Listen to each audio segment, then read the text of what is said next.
film and TV channel. Yes, and I've returned from a almost 6-hour vigil with the latest BBC 6-part British crime thriller. Relatively unscathed, yeah, not totally disappointed, which is always nice with the BBC. Although looking at some of the reviews from Joe Public out there, some like it and some have sort of give up after episode 1 or so. Not great, and a mixed bag, shall we say, but let's have a quick talk about it. A couple of other people's views as well. It's not all about what I think, it's about other people are thinking as well. So we're going to have a look at something called Wolf today. Please, if you're new to the channel, push that subscribe button, push the bell notifications, everything film and TV. Of course, reviews on TV dramas and thrillers, etc. like this is, and obviously you do film reviews, information vlogs, lots of different things. So if you can jump on board, spread the word and give us your comments, guys, on this or anything to do with film and TV. It's always very, very welcome. If you are pushing buttons or you've not pushed a button today because you've already done it before, push that little like button, guys. Smash that little thumbs up button. It'd be much appreciated. Yes, a 6-part British crime thriller made for BBC One, BBC Wales and BBC iPlayer, of course. So it has been showing weekly from July the 31st, so we've only had one episode as I'm recording this. I'm recording this on the 2nd of August, so all comments are at that date. And it's adapted by Megan Gallagher from the late Mo Hayder's 2014 novel of the same name. So if you're into that, a lot of comparisons being made. And apparently this is based on the 7th novel.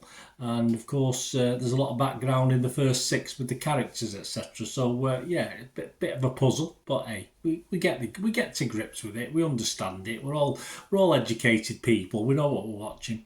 All episodes, of course, as I said, as I watched, are now on BBC iPlayer. So I'll binge watch this over the course of an evening and a morning. Stars, yeah, interesting mix of British UK based actors. All very good actually. I can't. You know me. I usually have a pick on the British actors, don't I? But it was fine. It was fine.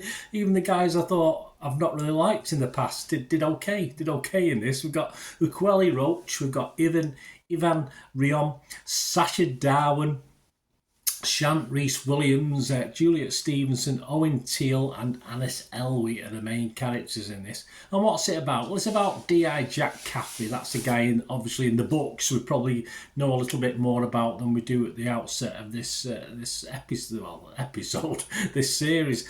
D.I. Jack Caffrey, and he becomes obsessed with the neighbour he believes murdered his 10-year-old brother during the 90s. Meanwhile, in Monmouthshire, a wealthy isolated family find themselves victimised, trapped and terrorised by someone's cruel game. So you get 2 for the price of 1 with this. You get 2 stories side by side. One takes over more than the other. But yeah, that's the whole basis of this. And at the moment, Internet Movie Database, yeah, it's a favourable 6.1 out of 10. That's based on, as I said, as I'm recording this, 253 scores and reviews. So that's not bad.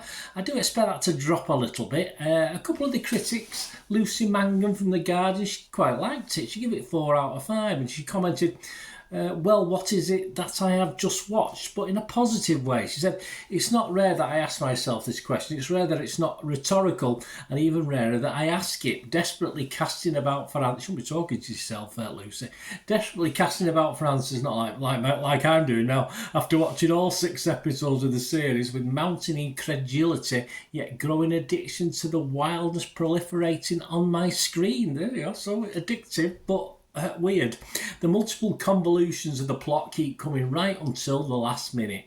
Yeah, we'll talk about that in a minute. Yet they promise to be resolved and they deliver. So that's all Lucy liked it. Anita Singh, I've not got a big sort of summary of what she said. She only gave it 2 out of 5 though. Anita's from The Telegraph. She said, based on Mo Hayder's crime novels, this decent mystery with strong performances, good so far, is overshadowed by grotesque, weary and awkward humour. Grotesque, weary. There's a good one. There's a new word I've learnt today. I'll have to look it up what it means. Grotesque, weary and awkward humour. So yes, I would agree. I would tend to. There's certain elements of this that, in its attempts to be quirky and a bit out there by the BBC, just. I'm not an old fart. I'm quite modern in my thinking, but it just left me a little bit queasy at times. A couple of things that happen in this. I'll tell you about it now because I've got to tell you what I think about this little 6-episode series of about 55, 56, 57 minute episodes. I know our lead, played by Ukweli Roach, is an edgy, troubled soul. As I said, if I'd read the first 6 books before this came along, I might know a little bit better. But for me, it was a little hard to take to. I just didn't like him. He sort of grew on me a little bit, a teeny weeny bit by the end of the series. But yeah, and it didn't help his affair with Rhys Williams' character as well, and it just felt all pretty sad and ugly for me.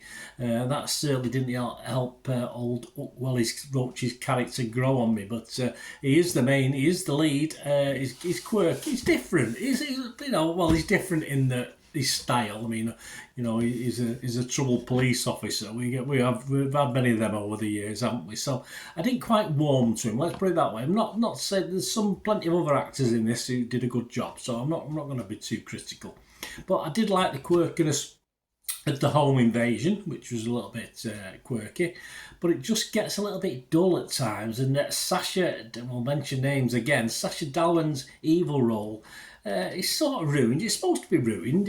He gets a call home. I'm not going to spoiler alert here, particularly. He gets to call home in episode 4.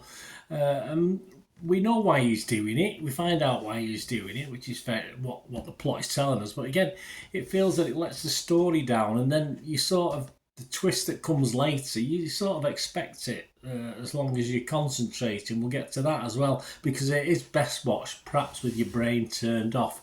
The procedural elements get a little repetitive in this, and I have a feeling this will be much better actually as a 2 to 3 hour feature rather than almost 6. But that doesn't necessarily mean it didn't keep me at least interested for the most part, because it did. I probably started to glaze over episodes 4 and 5 just a little bit. But certainly the first 3 and the last episode were worth it. I mean, full marks to the BBC and the creators of this for trying to be different. That element worked. They do it occasionally, don't they, with like Killing Eve, stuff like that, which I loved at the time. So they do accomplish that at times. The twists are okay as long as your brain is totally disengaged. If it's not, then you might spot them, as I sort of did as the thing was progressing on. So if you're totally disengaged and just going with the flow, might make it better. Try not to think too much about it. But as I said, overall, I think it did run out a little bit of steam. But let's face it, there's been far, far worse ways to spend nearly 6 hours on the BBC over the last few years, and however long I've been watching stuff on the BBC. So, hey, as I said, some people can't stand it, some people very marmitey, but it's getting a 6.1 on Internet Movie Database, so it's not a total disaster. Right, my scores, guys, before we go. I am going to be fresh on it. If it was Rotten Tomatoes, I would have to be fresh on this. I'll be honest with you. If it was Metacritic, yeah, I'd be a bit mixed. As I said, there's good and bad. And if the Internet Movie Database, as they do, ask you for a score, yeah, I'm not going to get... I almost give it my watchable score, but as I said, I just thought it was a little bit too long, and certain things, say, you have to act like idiots, some people, don't they, in dramas to move a story along, and that does annoy me sometimes, that it's just a bit of lazy writing. So I'm going to give it a 5.5, which isn't a disaster. It's fine. I'll give it a 5.5 out of 10. Let me know what you think, guys, anyway, because I know a lot of people didn't get past episode 1, so I mean, their marks won't even be as high as that. But yeah, I'm happy with 5.5. I think the Internet Movie Database will hover between 5.5 and 6 when you get a few more reviews on there as well. Anyway, thanks for watching, guys. Until we meet again, that's one thing, don't I? Please stay safe, everyone. Bye for now.